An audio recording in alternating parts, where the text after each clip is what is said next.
আমরা দেখেছি এদের পরিচালনায় এই সুন্দর দেশ বাংলাদেশটা একবার দুইবার নয়, তাম দুনিয়ার মধ্যে 5 বার চোরের দিক থেকে, দুর্নীতির দিক থেকে ফার্স্ট হয়েছে। আমরা এদের পরিচালনায় কি পেয়েছি? যখন মানুষ রাস্তায় নেমেছিল, রাস্তা থেকে গুম হয়ে গেছিল, ঘরের ভিতরে থাকা অবস্থায় খুন হয়ে গেছিল, হাজার হাজার মায়ের কোল সন্তান হারা হয়েছে, অনেক সন্তান এতিম হয়েছে। আমাদের এই দেশের ভিতরে আমরা পেয়েছি আমাদের মেহনতি কষ্ট উপার্জিত সম্পদ এরা ক্ষমতার মস্তদে বসে আমাদের সম্পদকে বিদেশে পাচার করে বেগম পাড়া তৈরি করেছে। এর পরিবর্তন আমাদের কি করতে হবে?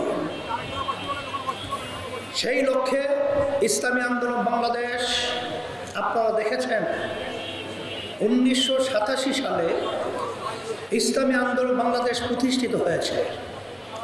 অদ্যাবধি পর্যন্ত আমাদের দলীয় মার্কা হাত পাখা একজন এমপিও কিন্তু এখন পর্যন্ত সংসদে যায় নাই। এর অর্থ আপনারা কি বুঝছেন? আমাদের কি শক্তি, আমাদের সংগঠন একেবারে দুর্বল?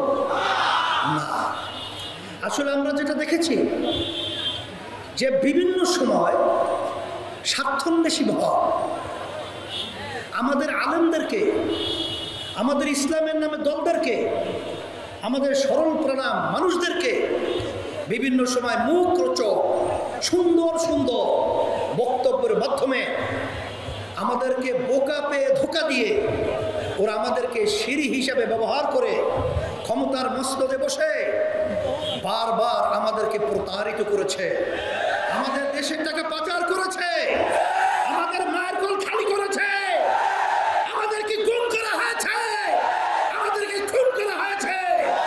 এর পরিবর্তন আমাদের কি করতে হবে?